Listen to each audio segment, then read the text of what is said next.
Hi, welcome to Comic Reviews. First time I've said that. Best comic book this week, Old Man Logan. As always, absolutely love this. It's not an overly intelligent comic book, but it is a brilliant comic book. At times, the ridiculousness and the obscene nature of the book is what pulls it through, because it's a comic book. You can do what you want with the comic book. You don't have to be realistic. And this just takes all those laws of physics, and pisses on them and sets them on fire. I don't think piss really burns, but anyway, I'm so built up and warm and fuzzy inside because of this comic book. I'm not talking sense. This and Kick-Ass, Miller's just fucking hitting him out the park. The artwork is consistently great, and there's all these little setups, like the Moloids keep being mentioned, and in this issue there's a small town sinking into the ground, so obviously Miller's building up for something big. We start off where we left off. Ashley, the now Spider-Woman, Hawkeye's daughter and Spider-Man's granddaughter, has basically been captured by Kingpin, and we find out that two of her accomplices even, have been captured and put in a kind of gladiatorial arena in front of this new Kingpin, who certainly isn't Wilson Fisk. So these new incarnations of Daredevil and the Punisher put in this arena in front of the new Kingpin, and as you'd expect, they get eaten by dinosaurs.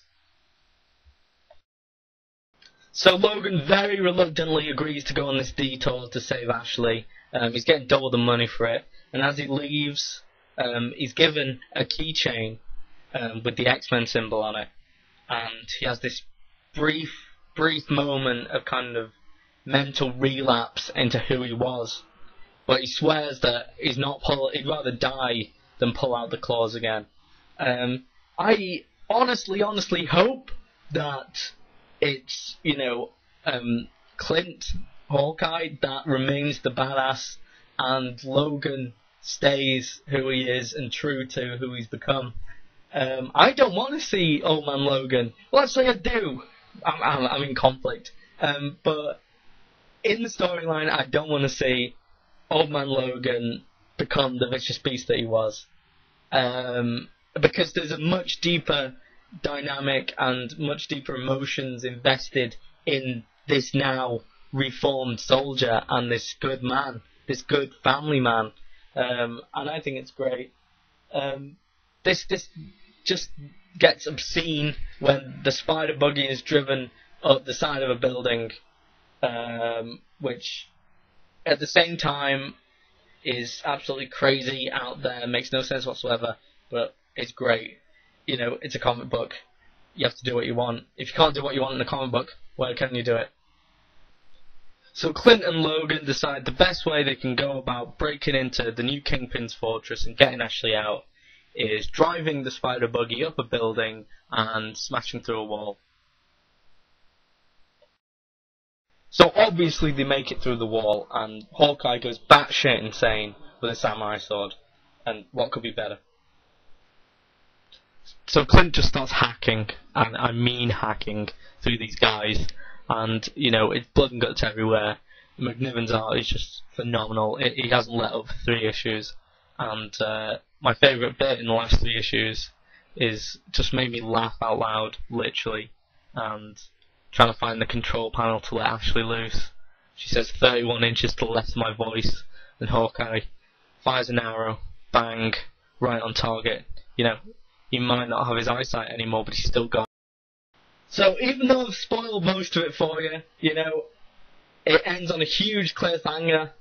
You have to go and buy this. I'm slightly hyperactive just in talking about this issue. It's that good.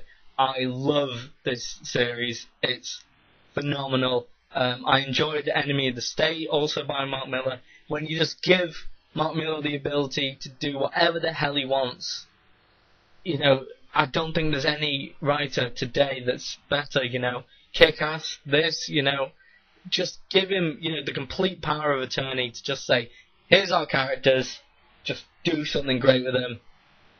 There's no one better. There really is no one better. I think after I finish this video, I'm going to go read that again. If you haven't bought this series, buy it in trade. You will not regret it. It is fan-fucking-tastic.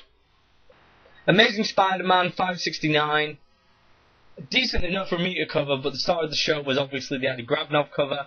Something of this kind of prolific status, this kind of style, is usually reserved for Alex Ross, as it was with the Green Goblin on the last issue.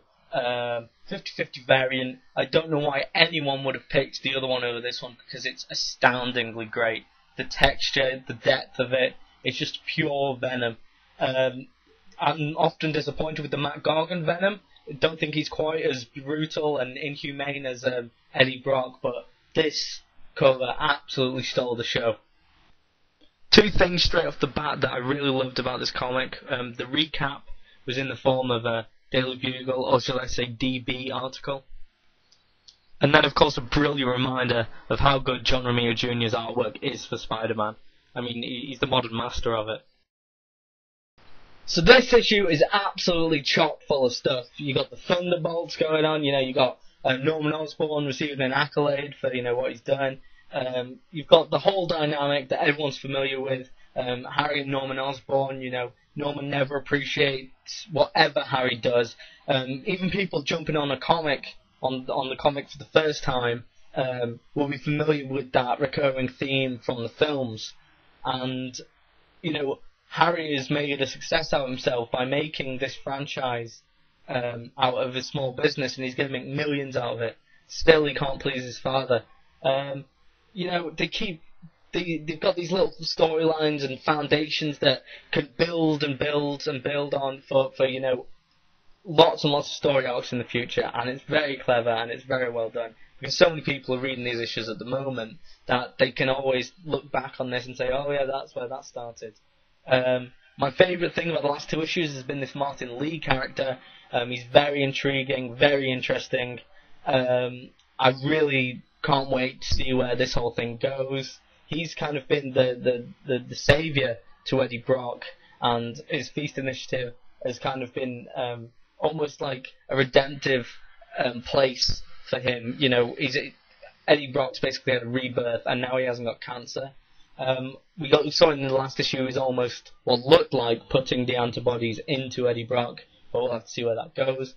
And interestingly, in this issue, Martin Lee has set up a board game which he was playing by himself, and the pieces have mysteriously started moving by themselves. So interested where that's going to go.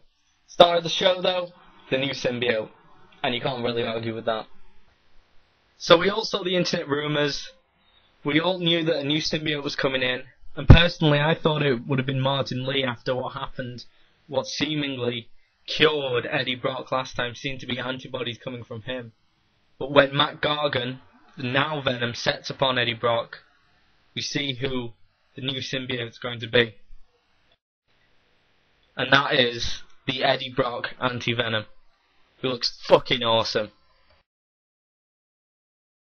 So on those two reviews, I've taken up more time than I usually would do. I was also going to review New Avengers, might have been Mighty Avengers 44, the Secret Invasion Illuminati tie-in. But Cammy's Comic Corner did it brilliantly, and the link is there. He did exactly how I was going to do it. In fact, if I'd have done it, I would have just come in second best, so there's no point in me doing it. Go watch it, it's brilliant. If you had any interest in the Secret Invasion or in the Illuminati, you'll love that, because he's enthusiastic. Well done, brilliant. Couldn't have done better myself, so there you go. The other thing I read was Secret Invasion Spider-Man, which was a piece of crap. Started in the exact same place as it ends, wasn't done well. Annoyed me greatly. By far the worst Secret Invasion tie-in I've read so far. This is actually it was below the par of a lot of the Civil War tie-ins, which a lot of them weren't very good. Really didn't enjoy this. Spider-Man's not in it. It's recurring these same themes that we've seen a million times in the tie-ins, so screw it. Thanks for watching. If you want to subscribe, you know what to do. Leave a comment. I promise I'll get back to you. Thanks for watching.